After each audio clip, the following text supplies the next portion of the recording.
In chapter 7, Much Afraid and her companions leave the desert, and the great shepherd's with them. But he leads them to a path that the desert crosses with and tells Much Afraid that this is the path she's to go on with her companions and that he needs to go back to the high places. But that he will be there in an instant anytime she needs him, that she just has to call out for him. So he leaves and leaps up to the high places, and it says that the path that he's sending Much Afraid on is going in the opposite direction. The high places are behind her as she walks on this path.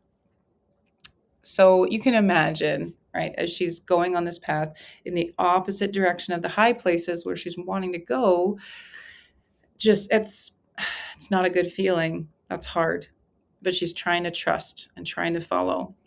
So she goes and she holds on to Sorrow and Suffering's hands. And it says she never lets go as they're walking on this path.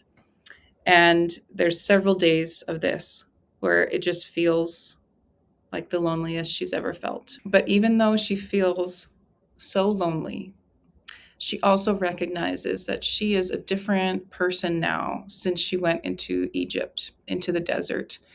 And the transformation that happened there changed something inside of her. She knew that she didn't look like royalty and no one else would know from the outside, but she knew that she was changed. And another sign of that was her being able to walk with the least amount of pain that she had on the whole journey. And she knew that that was because of this transformative time in the desert. She also began to accept more of just where she was, that this is where the Great Shepherd had her. And when she was able to do that, she started to notice and find joy in the little things around her. The crabs fighting, the sun shining on her face or glistening on the water. And it amazed her how much joy she was able to find in this place that was quite lonely still. And then as they set up camp in an area, I went to rest one night, Much Afraid, went over to a cove that was empty. And it reminded her of an empty heart, like waiting to be filled. And when she went back a little later to look at it again, it had been filled with water as the tide had come in. And she right away prayed to the Lord, and she is waiting patiently for his timing and picked up a rock to remember that moment and prayer. Self-pity, resentment, and bitterness. The only thing they were able to do was to call out to her from a distance. And she even got so upset at one point that she threw a rock at them, which was different. And this time, enemies closed in on her right away. But there is a difference this time. First of all, Much Afraid was like grabbed rocks and she was ready to fight them. She wasn't coward and frozen in fear like she had been since she was in Egypt. But she also, her enemies started saying that there's 4 of them and 1 of her, and they're going to force her to come back. She just called out to the shepherd immediately, and he showed up and threw Pride off the cliff as the others ran to hide. And she asked the Great Shepherd why they were still able to follow her and call out to her during that walk. In a summarized form, he essentially said that her impatience allowed them, thinking that she should be going to the high places now, that the Great Shepherd maybe forgot about her and that it's taking too long.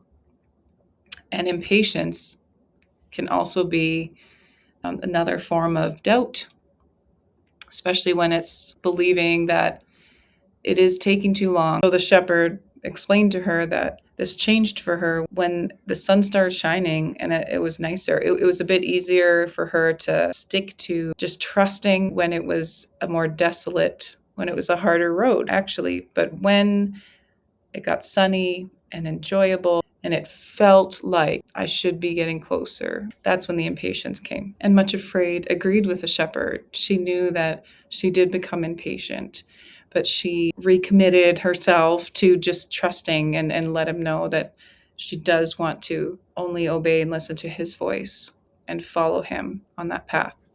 And so the chapter ends with the great shepherd instructing Much Afraid to pick up a stone so that she can add it to her bag of memorial stones and remember the sight of pride being toppled over before her. The first lesson that I took from chapter 7 is that acceptance of our circumstances opens the door to joy. We see in this story when Much Afraid accepted that she was walking on this shore of loneliness, and this is just, she didn't know how long she was going to be there. This is where she's going to be.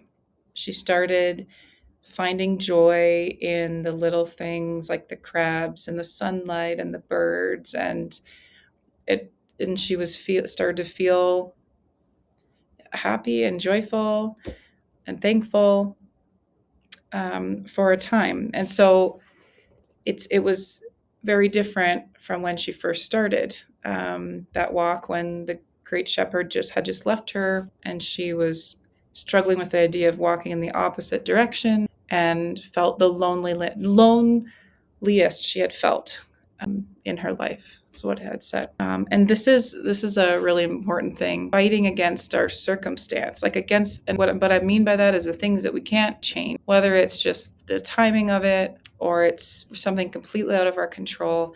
When we are just fighting against that, it steals our joy. But when we look at where we're at, whether we want to be there or not, and is in this somehow, if that's really hard for you, it's good to try and add that as a skilled practice. The second lesson that I took from chapter 7 is that impatience opens the door for negative thoughts and doubts to overcome us. So just like acceptance opens the door to joy, impatience will always open the door for doubts and negative thoughts. It's that thought of, I think God forgot me, or something, I must have done something wrong. This is taking too long. Just essentially it's not trusting that in God's timing, in his way of doing things. And we try to take back control, and it leaves us in that negative mindset, and it pushes us away from the presence of God, because we can't feel that when we're not trusting him and when we're doubting. And so that's the second lesson I took from this.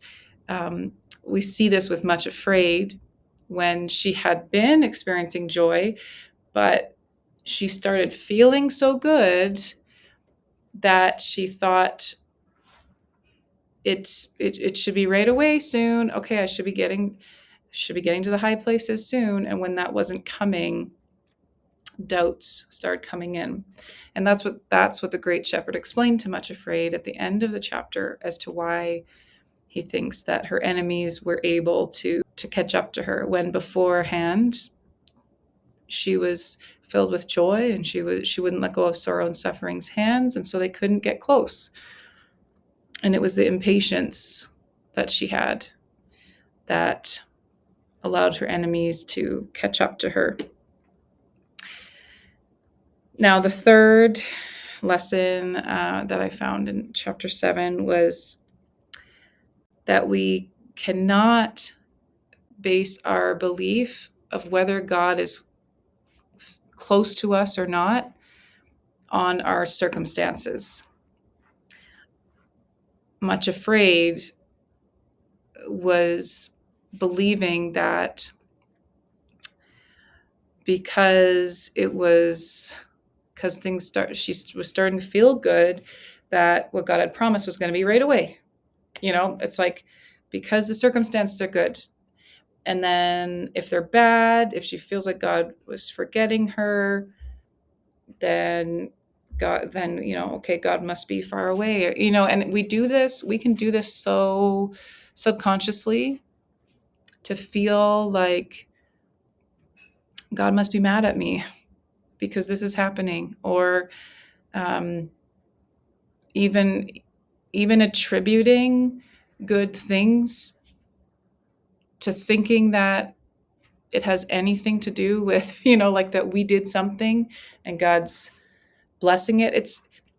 There's a fine line. It can get dangerous when we believe that too much, because then we have to believe the other side, that when bad things happen, when someone gets sick, when a family member dies, when there's job loss and this and that it means that God is far away, or not listening, and we just can't base our belief of that on our circumstances, because, as we've all seen in the story so far, this journey of getting closer to the great shepherd, becoming more like him, brings much afraid through many circumstances and situations and experiences, that with that train of thought, she should be thinking he's far away.